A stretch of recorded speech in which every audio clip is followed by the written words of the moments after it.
Good afternoon and welcome to WorldOregon's Great Decision webinar number 2 of 2021 on Brexit and the European Union. We have Professor Alison Johnston from Oregon State University joining us today, and we'll get to her in just a minute. Just a couple words of welcome for those who haven't joined us on one of these before. This is a Zoom webinar where everyone's audio and video is off except for WorldOregon and the speaker. However, you can engage with us through the chat, and more importantly, by posing questions through the Q&A function to the speaker. My colleague, Program Director Tim DeRoche, will come back on later in the program to moderate those questions. And we know this is a topic of great interest, so we're looking forward to some good questions on that today. This program will be recorded for posterity on YouTube and posted later. And in fact, if you missed last week's Great Decisions program on China and Africa, then you can check out YouTube later this afternoon where it will be posted on our channel. Before we dive into today's program, just a couple general things. Most of you should hopefully now seen our big news, which is we just have announced the International Speaker Series. We are thrilled with the lineup. It kicks off in early February. I'm posting in the chat the link to where you can get all the information and buy tickets. I'll post that shortly. It is an exciting series with Nicole Hannah-Jones from the New York Times on February 4th. Then we have Maren McKenna and Dr. Marcel Kurland from OHSU talking about COVID-19 on February 25th. Ari Shapiro of NPR fame on March 4th, and then on April 7th, closing out with Tom Colicchio, the lead judge and acclaimed restaurateur behind Top Chef. So it's an exciting series called Changing Course. Tickets start at just $100 and you get 10% off if you are a member. And there's an upper level tickets for receptions included. This is an all virtual series, all virtual, so you can watch in the comfort of your pajamas. And we're excited about this series, and it is a big way to help us support our other programs. So again, encourage you to buy tickets. If you are a member, you should have gotten an email that has a member discount code.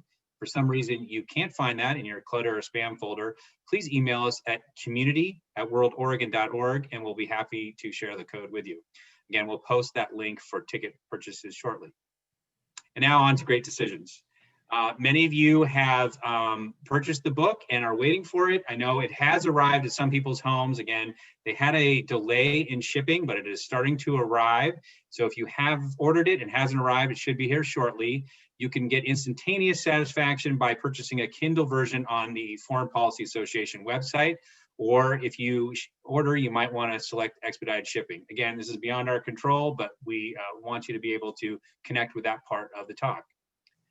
Today's program is on Brexit and the European Union, and it is a topic of great interest, one that we've had a couple different programs on, and I think everyone knows now that Brexit has happened, and we have asked Professor Johnston to talk a little bit about the ramifications of that and how we got here and all those interesting aspects of it.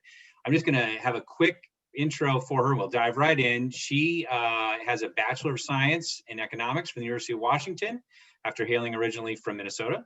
And she received her master's and PhD in European political economy from the London School of Economics, an incredible school in London. And so she has firsthand experience in the UK. She's been at OSU, I think 9+ years, and OSU is a strong partner of WorldOregon. And we are thrilled to have her here for today's talk. Without further ado, Professor Johnston. All right, thank you very much. I think it's a bit of a misnomer to call this particular seminar Great Decisions seminar when you're talking about Brexit, because Brexit involves so many not so great decisions, starting with the decision to actually hold the Brexit referendum. And I know you had two kind of prior seminars on Brexit in terms of why it was held, and it was a huge political miscalculation made by David Cameron, who miscalculated actually two referenda, not just the EU referendum, but also the Scottish independence referendum. In 2010, he was serving in coalition with a party called the Liberal Democrats.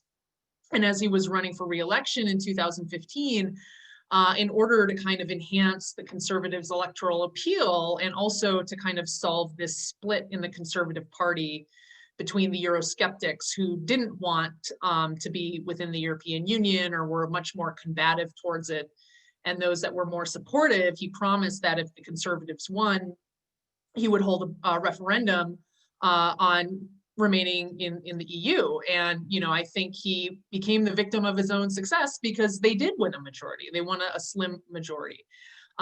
So it was held. The Remain side did not effectively campaign for it. They kind of fell asleep. And it was really kind of a huge shock to everybody that the referendum went towards leave, and really towards leave because the leave vote was so strong in England. I mean, I think it was such a shock to the market that the value of the pound fell so much that the day after that referendum, Britain went from being like the 5th largest economy to the 6th largest economy in the world because its currency had plunged so significantly as a result of this decision. So it took a lot of people by surprise. And I think it took EU leaders by surprise. But it put Britain in this really difficult situation because in order to leave the European Union, there is an article in the Treaty of Lisbon, which was drafted and implemented in 2009, which establishes a very clear set of guidelines that have to be followed in order for a member state to leave the EU. And this is called Article 50. And Article 50 was written in a way that really disadvantages the member state that wants to leave, because the member state has to trigger Article 50, and then they have 2 years to renegotiate a new arrangement with the European Union. And if they don't manage to do this, and this arrangement has to be unanimously agreed upon by all EU member states. And if they don't manage to do this, then they are relegated to what's known as WTO status. So the trading conditions and terms that they have with the European Union are the same as a WTO member would have. And that means that there would be higher tariffs on some goods, but really kind of the key advantage of the European Union to its member states is what it does for non-trade barriers.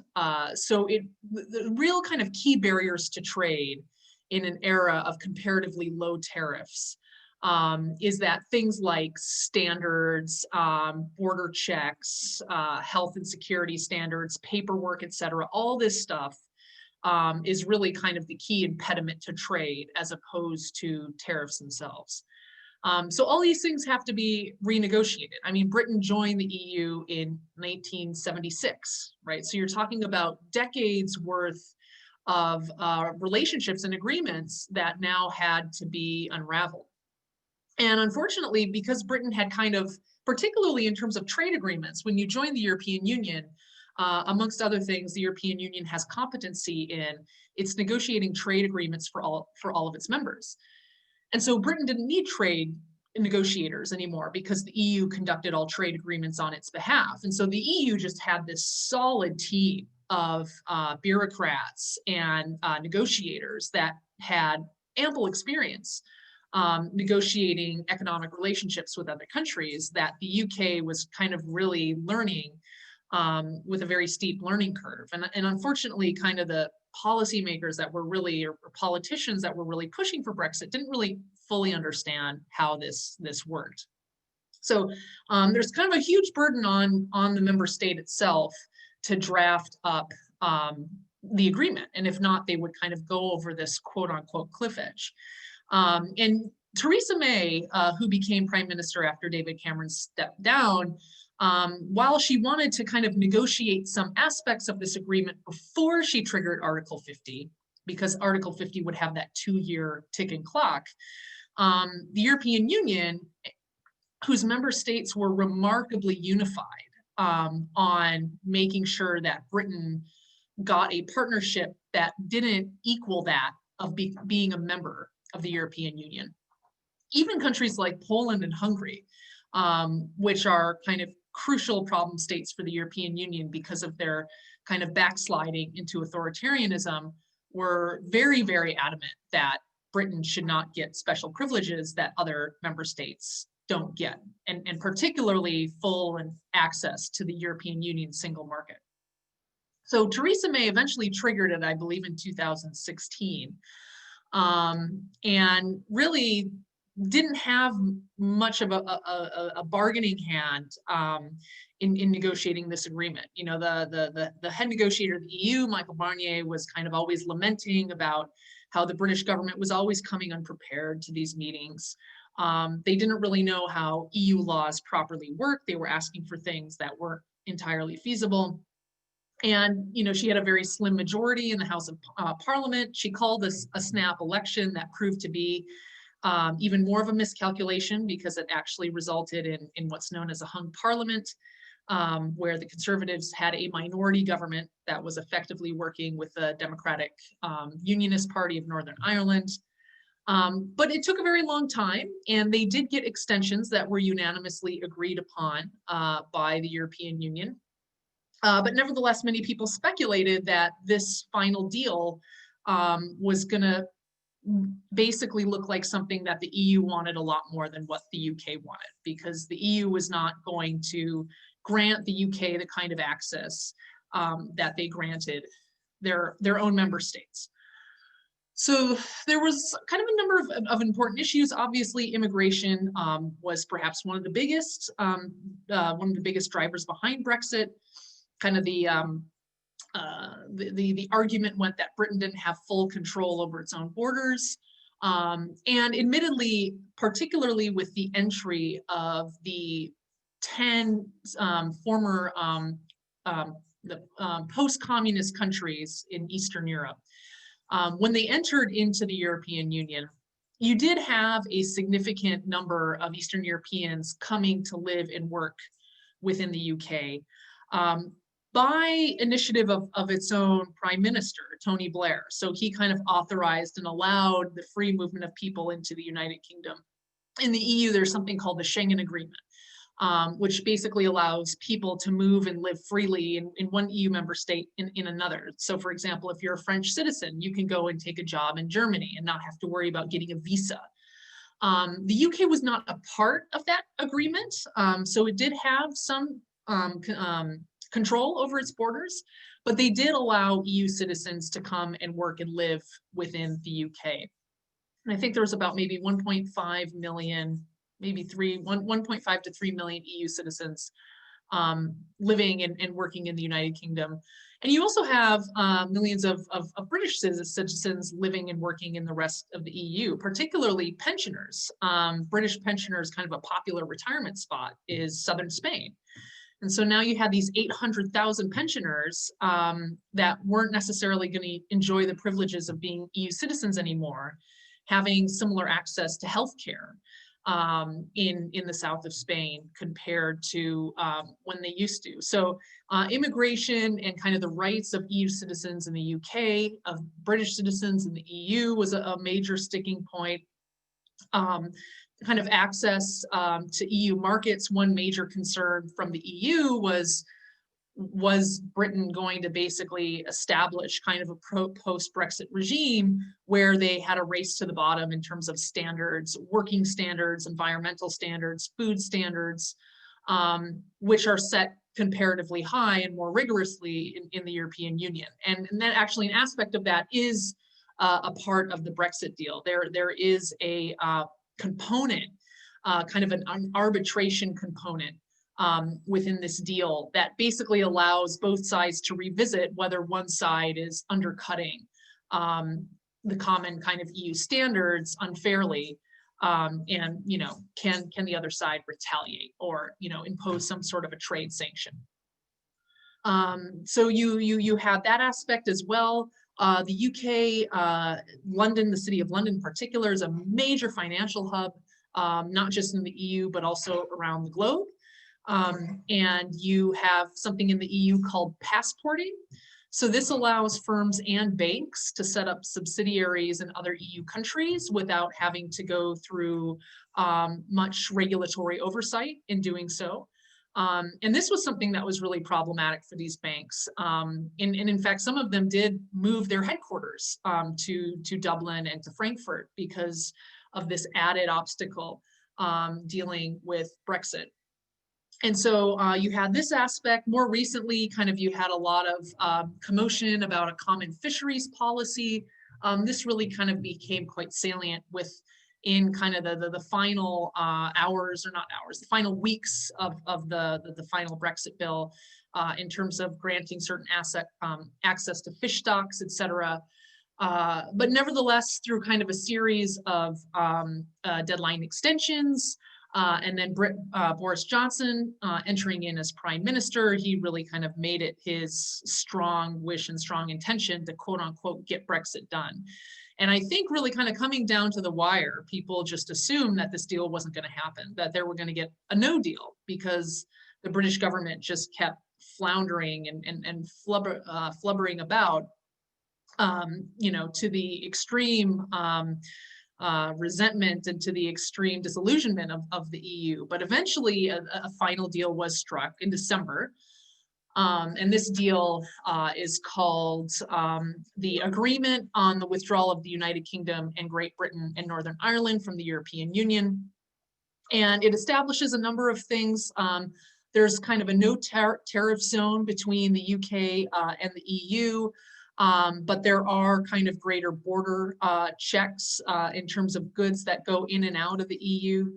This was in and out of Britain and the EU. This was something that was of huge concern in terms of, how it was going to impact the speed at which lorries, trucks could get into Britain with goods. And in fact, there was a lot of stockpiling going on about concern on how quickly food, and particularly during the COVID pandemic, medical supplies could get in to the United Kingdom. A lot of companies had to basically stockpile and make preparations for the fact that there were potentially going to be long lines at the border now, that the UK was not a part of the single market. So you had that aspect. Another aspect of this deal is kind of how it's treated Northern Ireland in regards to its relationship with the single market. And the Northern Ireland case has been a huge sticking point, and it's something that actually the United States, and particularly Nancy Pelosi and Joe Biden, were very quick to emphasize that any kind of a Brexit deal which violated the Good Friday arrangement. The Good Friday peace agreement in 1997 for Northern Ireland. This was an agreement that was reliant upon Northern Ireland being a part of the European Union. And there were various times when Boris Johnson and kind of strong advocates of leave basically said, well, we can just ignore the Good Friday agreement and, in order to break away from the EU, basically pulling Northern Ireland out of the common market. And this was a sticking point that Ireland was not willing to accept. And it's also something that Speaker Nancy Pelosi said, we will not make any sort of a trade agreement or relationship with the United Kingdom that does not respect the Good Friday Accord. So basically the solution to this was that Northern Ireland is still within the single market.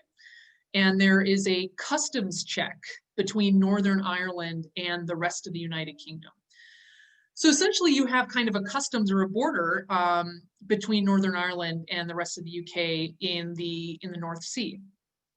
That essentially means that goods that go between Northern Ireland and the rest of the EU and vice versa, because they belong to the single market, they are not subject to the same checks as goods that go from the EU into the rest of the United Kingdom.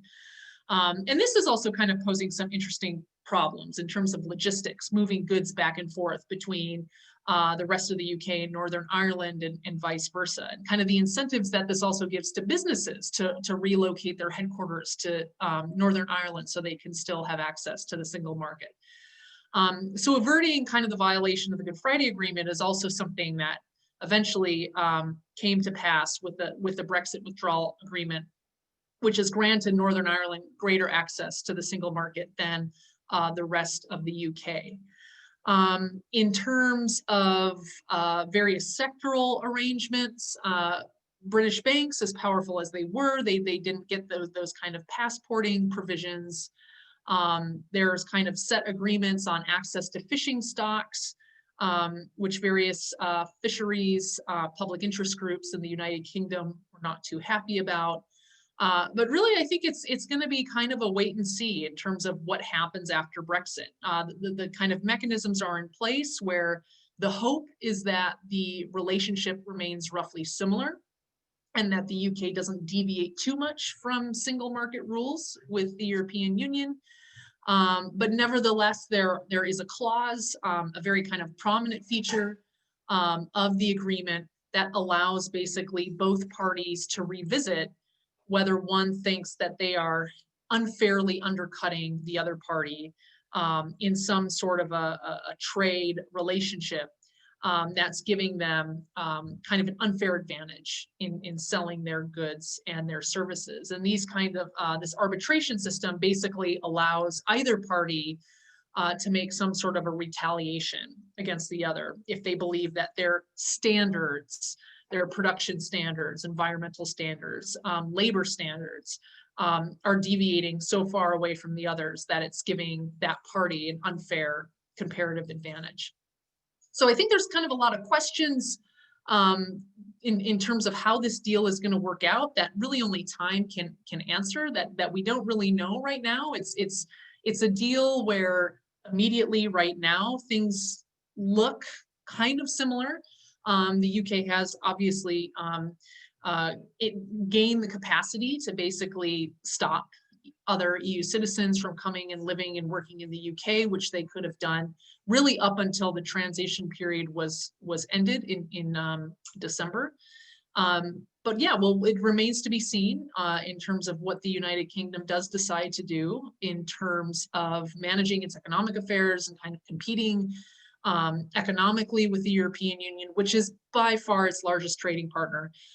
One of the kind of big components of the Leave referendum, the Leave campaign that Leavers were very adamant about was that leaving the EU would grant them the capacity to forge partnerships and trade partnerships with other countries, particularly the United States.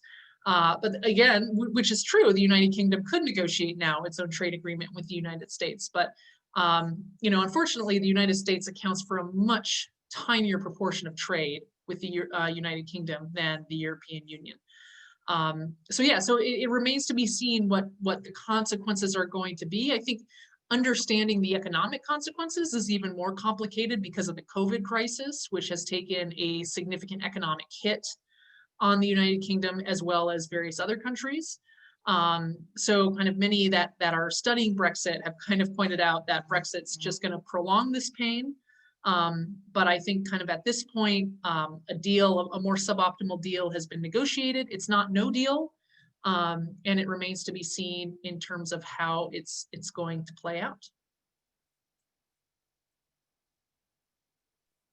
Great. So, hi, Alison. This is Tim DeRoche, Director of Programs for WorldOregon.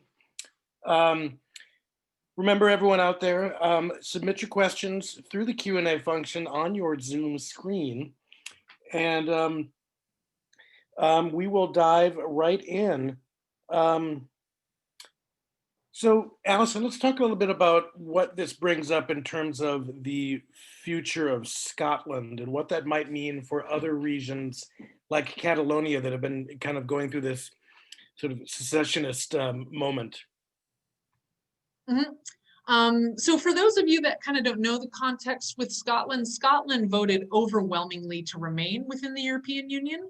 I think something like 63% of Scots voted to remain. Every single region or kind of district in Scotland voted to remain.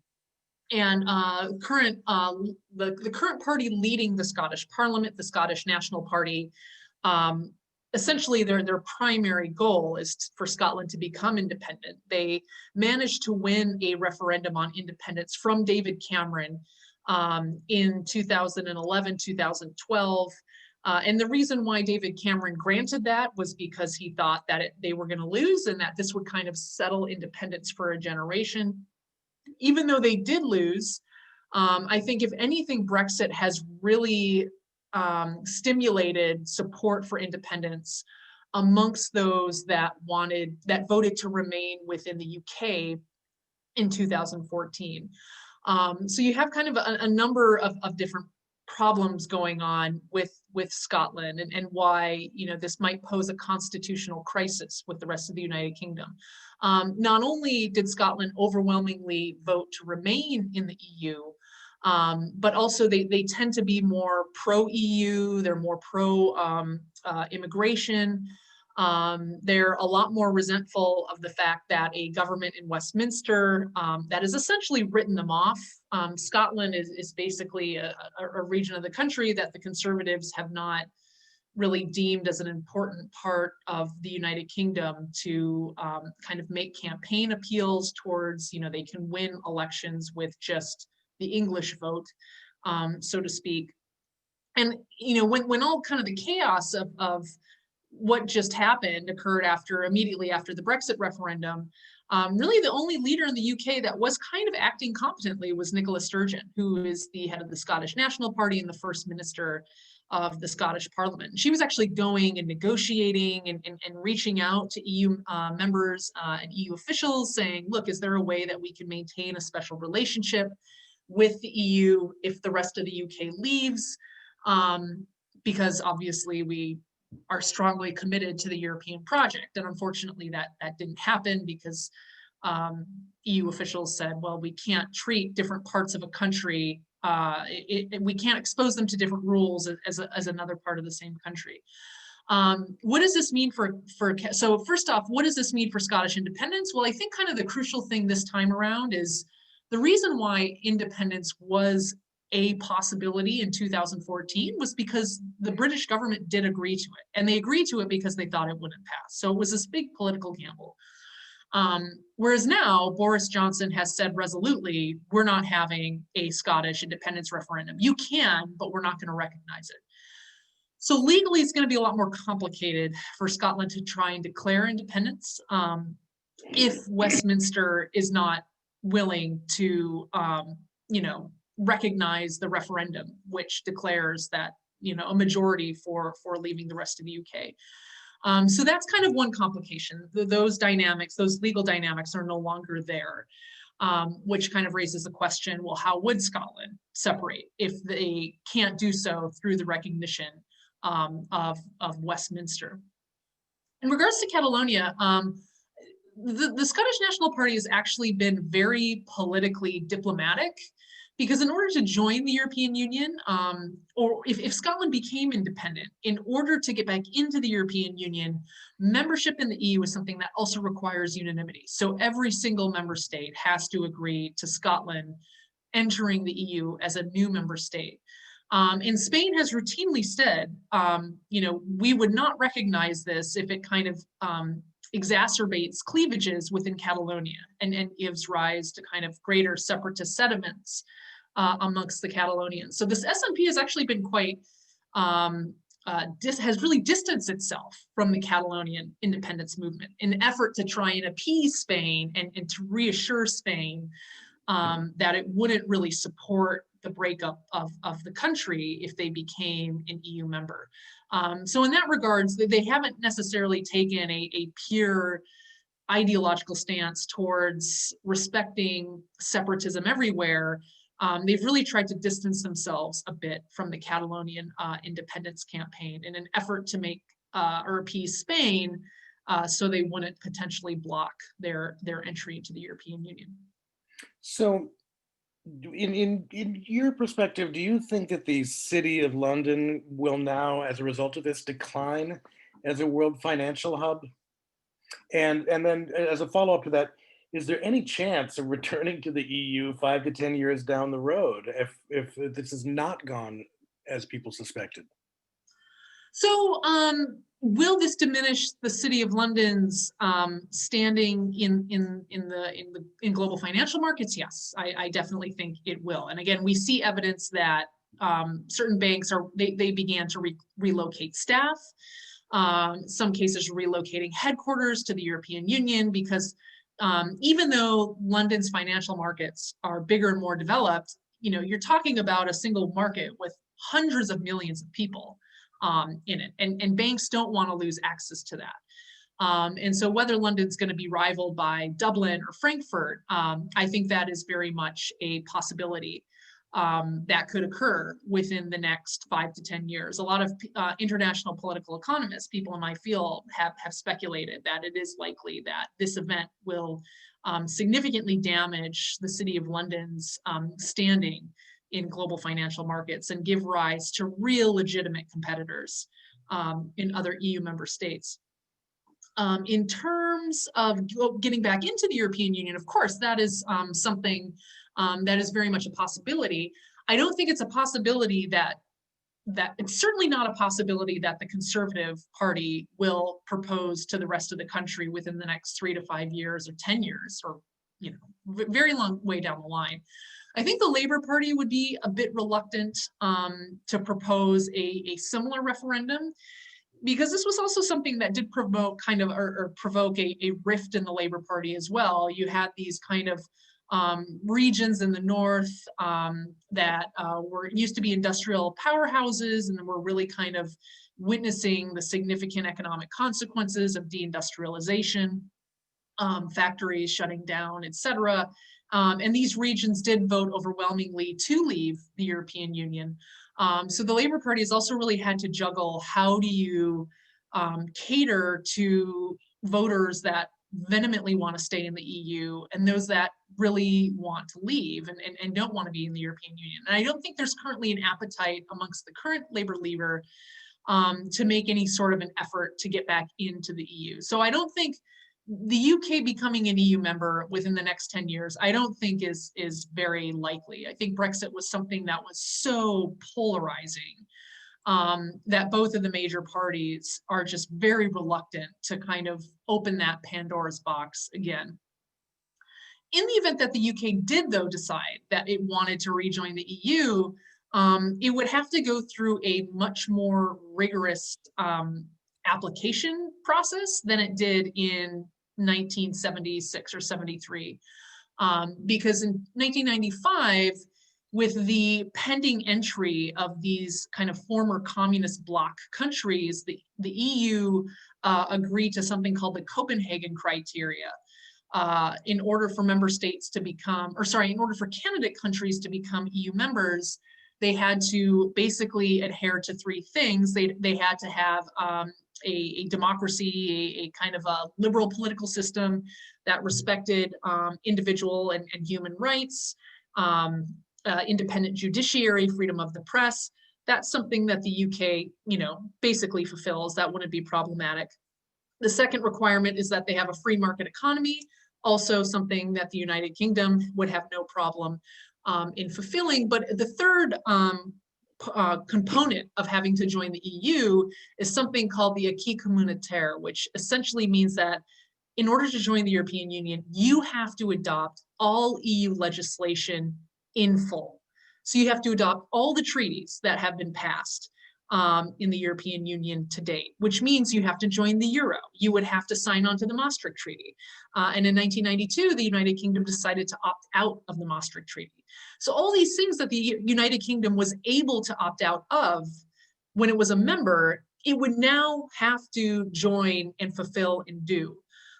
So that brings kind of an added element of complexity, that the UK's capacity to have a more autonomous relationship as an EU member has become significantly damaged as a result of potentially entering as a new member state. There are a lot more demands on the UK to sign on and agree to things that originally it could secure an opt-out for when those items and treaties were being negotiated. So how does this affect the relationship between Northern Ireland and the UK and IRE? And were special arrangements made in terms of trade? Yes, so the big special arrangement is that, again, basically the customs border is between Northern Ireland and the rest of the UK. So Northern Ireland is still fully a part of the single market. They still enjoy that privileged access as kind of a close partner with Ireland. As much as kind of the Democratic Ulster Unionist Party vehemently supports remaining in the United Kingdom, is this kind of another block along the road that's eventually going to lead to Irish unification. I mean, possibly. I think it is something that could result, maybe not in the next 10 years, but I think, Northern Ireland now has a very privileged status with the EU. Because it basically has retained its single market access. And this is something that Scotland is very vocally critical about, right? Why does Northern Ireland get to keep this privileged access when we voted overwhelmingly to remain, and we want to retain our privileged access as well? So this definitely gives Northern Ireland an economic advantage, and one which really incentivizes businesses to relocate their headquarters to Northern Ireland, because by doing so, they'll still be British, but they will have unfettered access to the single market, which Scotland, Wales, and England don't. So kind of the disaster of potentially violating the Good Friday Agreement was avoided with this new relationship, but it's one which has given Northern Ireland in particular a special privilege in regards to the single market that the rest of the United Kingdom doesn't enjoy. Following the Leave vote, I remember reading a lot of articles about the sort of generational split and younger people feeling as though economic opportunity was being taken away from them. Mhm. So would you talk a little about the impact of Brexit on the Erasmus program? And are there any grandfather clauses for students from Britain who were in the midst of their studies when Brexit happened? Yes. So there are basically students that in the UK that are going to European universities. They don't have to worry about kind of doors being closed upon them. The agreement basically allows them to complete their studies. I don't know if Erasmus was discontinued. I do know that the UK still remains a member of some of the kind of big Horizon EU research projects that grant kind of major EU grants, kind of similar to the NSF or the NIH for research undertaken by a consortium of universities. And the United Kingdom still has access to this aspect of the European Union. It does have to pay for this privilege, but it does mean that British universities are still able to partnership with European universities in securing funding on projects that secure kind of successful grant funds from. But yes, this was definitely a referendum by which kind of the biggest cleavage was not necessarily left versus right, but young versus old, right? Younger Brits overwhelmingly voted to wanting to remain in the EU, while older Brits voted overwhelmingly to leave. And unfortunately for those Brits, right, the capacity to go and live and work freely within the European Union is cut off from them. So they do have a very kind of legitimate grievance against the older generation for depriving them of these opportunities that they had when they were younger. But in terms of some aspects of the university collaboration across the EU, another thing that the EU allows is it has basically a law that stipulates that a member state cannot treat their own citizens differently in an area which the EU had some sort of competencies in policy making. They can't discriminate against their own citizens and EU citizens. And this was actually really important in the context of tuition fees, because it basically means that in the United Kingdom, British students or English students and EU students had to be charged the same fee. So if you're an international student in the UK, there were two international fee structures. One applied to EU citizens and one applied to international students that were non-EU citizens. And international students that were not EU citizens were charged higher tuition rates. But that also means that British students could go study in universities in other EU countries and be charged the same fee or not be charged for European countries that don't have tuition, similarly to the citizens of these other countries. And that is also gone. So now British citizens or British students that want to go study in the EU will be subject to the same fees as international students, non-EU international students. So that's also something that's changed a bit for those students that want to go and get their degree in the rest of the European Union. So what differences will US firms with EU operations based in the UK face, or will they already have relocated? Oh, I think there was a relocation rush. I think it's going to be interesting to see how much investment comes into Northern Ireland to kind of overcome these problems. But I mean, really kind of those border checks, you know, when the UK was part of the EU, trucks with supplies and even trucks transferring intermediate inputs of things that were then sent back to Europe. So say, for example, you have a European car company sending parts to the UK so they could build engines that were then sent back to Germany. So they were put in cars. You have these really complex, complicated supply chains that are really going to be upset if instead of being able to wave all these trucks and trade through, each one is now subject to 5 to 10 minutes worth of inspection at the border. Like that is kind of the crucial economic barrier that firms are really facing. And we are seeing a real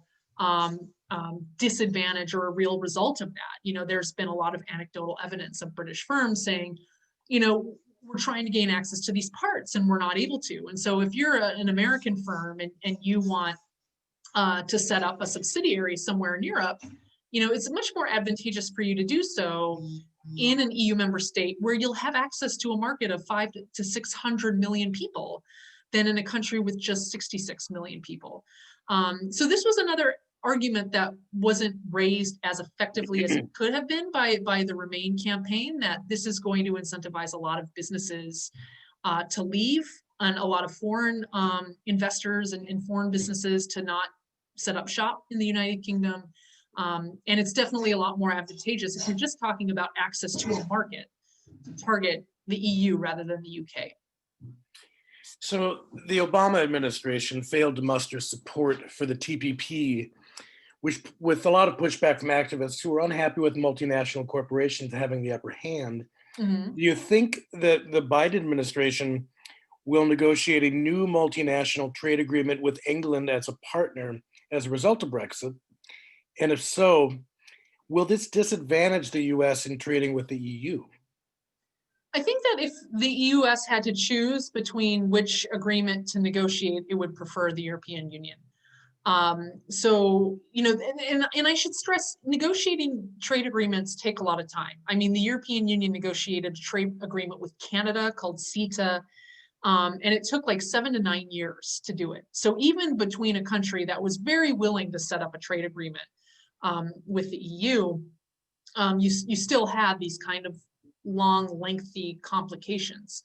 I think that the problems that existed within TTIP, the Transatlantic Investment and Trade Partnership, I think is what it's called. Things regarding food standards. So, the Europeans think that the United States has very low food standards. They don't want to bring in chlorinated chicken and GMOs and pink slime in their beef, et cetera. So this agriculture is also always a major kind of sticking point in trade agreements.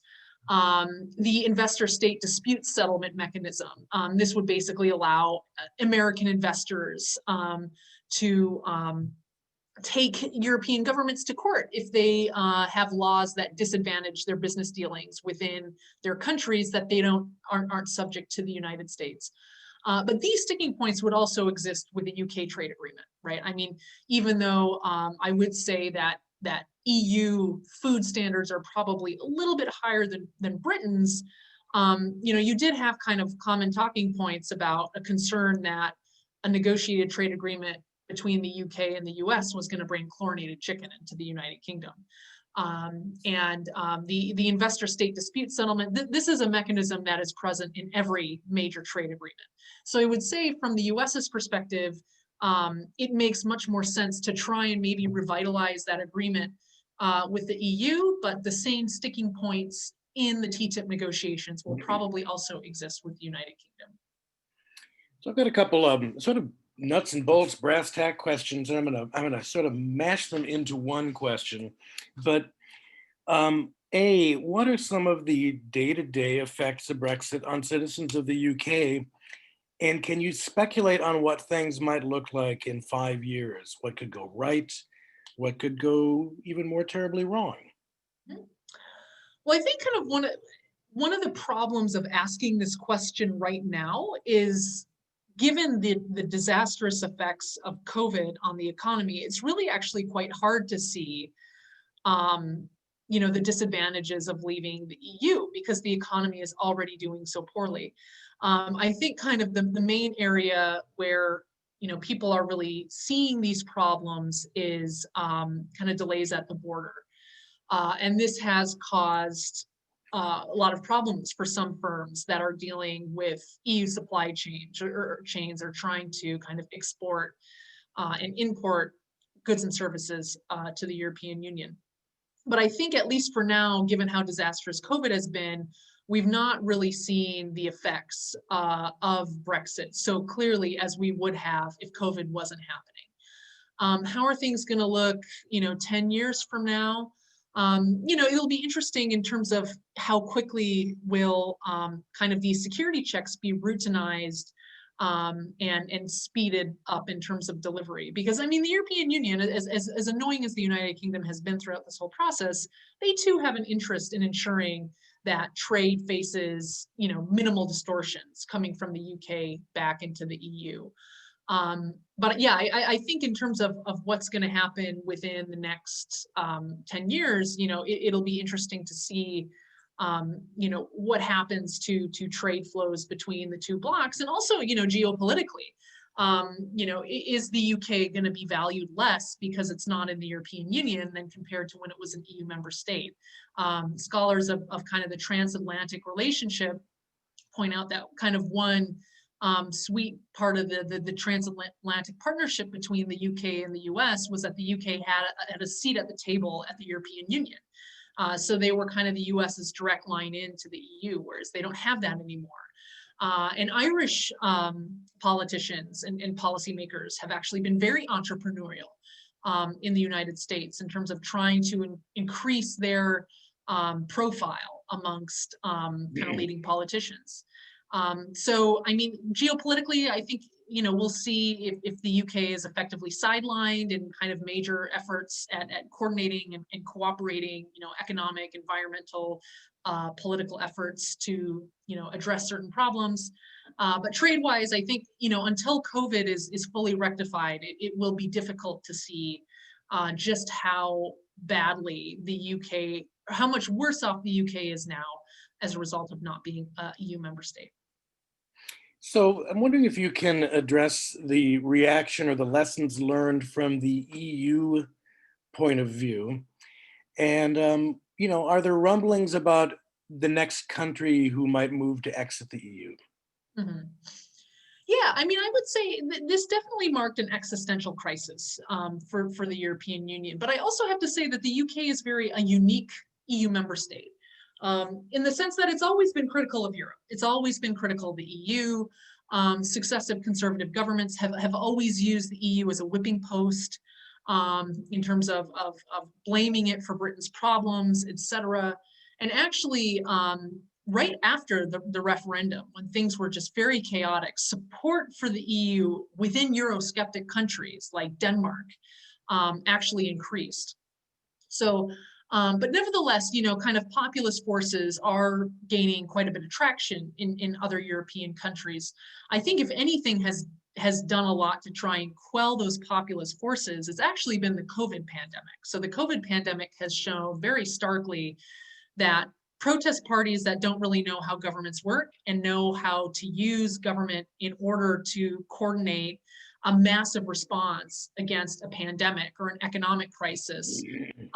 These aren't ideal parties to have in government. You really want kind of experienced leadership making these calls and decisions. And so I think COVID has sidelined some of these more populist, anti-EU, Eurosceptic countries. But yeah, I don't think there's a huge appetite to leave the European Union, even ironically enough, amongst its members, Poland and Hungary, which are really engaging in quite problematic democratic backsliding. As much as they like to kind of hold the middle finger to the European Union. They're not going to leave because their citizens gain a huge advantage in being able to go and live and work in other EU member states. So Brexit actually might have been kind of a unique silver lining, showing other member states the costs of leaving the European Union. It's really easy to see when the EU is doing something wrong, but it's really hard to see when the EU is doing something right. And so I think having that contrast with Brexit might be kind of the nice thing that EU leaders can point to and say, you know, if you want to leave, you can do that, but this is what your new equilibrium is going to look like. So you've brought up a couple things. I mean, I think about the perfect storm of, you know, the Eurosceptics, you know, the sort of toxic populism, the immigrant refugee crisis, and then you throw COVID on top of it. How is London, or how is the UK in general preparing to look at not just the decreased travel and tourism industry, and what is this doing to real estate markets, and how are they going to round the corner on this? Yeah, so housing prices have actually fallen throughout the UK since the Brexit referendum. I think the big sector that has been most immediately impacted because it is so reliant upon EU labor is actually agriculture. So agriculture in the United Kingdom is very much dependent upon labor, that cheap labor that comes in from Eastern Europe. And there's, you know, been a lot of concern that you're going to have produce rotting in the field because there's nobody there to pick it.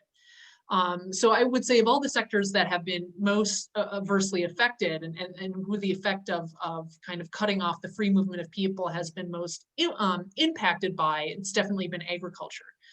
But yeah, I mean, the NHS does rely a lot on nurses from other EU countries. And the British government has said that kind of in setting up this new immigrant system, that they would have this kind of points-based system where if you were coming to work in a strategic sector, which the National Health Service definitely is, that you would get kind of an exemption that would make it easier for you to come in and get a visa to work in the United Kingdom. But yeah, I think, again, you know, the NHS is under significant strain due to COVID, and having less staff in the NHS because of reduced immigration is probably something that is making this even worse. But the question remains then, you know, what do these shortages look like after the threat of COVID has subsided? And I think once that threat has subsided, we're going to get a clear picture in terms of how these restrictions on labor from the rest of the EU beyond agriculture are impacting the capacity of British firms to recruit and to staff their labor forces. You know, I think we've all been looking at the rollout of vaccines, and one of the things, I mean, we like to be critical of the UK, especially in this time, but when you look at the strategy that they used with the National Health Service there, it seems as though they developed some truly good best practices in terms of really thinking about how they were going to do this. I'm wondering what the reaction has been in terms of vaccine rollout in the UK versus EU, and how it's, you know, what are people talking about? Yeah, so the UK has been really good at vaccine rollout. And one of the reasons why that's the case is because essentially they have a universal public healthcare system that is very streamlined and centralized. So it's very easy for government to set up kind of a trace and tracking system, as well as to roll out vaccinations. In terms of other EU countries, I think it depends on the country in question. So Germany has been handling the COVID pandemic really effectively. But I think even there, they're having some kind of rollout problems with their vaccines. I don't know much about other countries. I think some countries are performing quite well, but the UK is definitely a leader in regards to speeding up the implementation of vaccines. Unfortunately, you don't see this so well because the UK also has one of the newest and more contagious strains of COVID, which is why a lot of European countries wanted to basically put blocks on travelers from the UK coming to the rest of the EU. So its numbers don't look incredibly good, despite the fact that its vaccination record is, quite outstanding. Great. Well, we're nearing up to the end of our time. Alison, thank you so much. Thank you, audience, for fantastic questions. And I'm going to bring Derek back in to take us out into the day. Great, thanks everyone. I'd just like to say a big thanks to Professor Johnston for a wonderful program, which will be up on YouTube next week. And I wanted to remind everyone about our International Speaker Series. What you see before you is the lineup, which is starting in February through April. We have really a star-studded lineup. Posting in the chat here again shortly the link so that you can buy tickets. Again, this is an all virtual streamed online program. We really think that it will be a great one. If any of you went to the Nick Kristof event, it is modeled after that. So it will feel a little bit more like TV than a webinar. Again, thank you, Professor Johnston, for this great discussion on Brexit. We posted in the chat some links of past programs we've had on Brexit if you want to see how this discussion has evolved over time. Next week's talk on January 29th is The End of Globalization, ? With Professor Elizabeth Bennett, Lewis and Clark College. And that should be a great discussion next week. Again, you can go to the Foreign Policy Association's website if you'd like to order the book. Professor Johnston, thanks so much for joining us, and we look forward to doing future programs with you as we see what the future ramifications of Brexit are. All right, thank you for having me. Thanks everyone for joining us. Have a great weekend.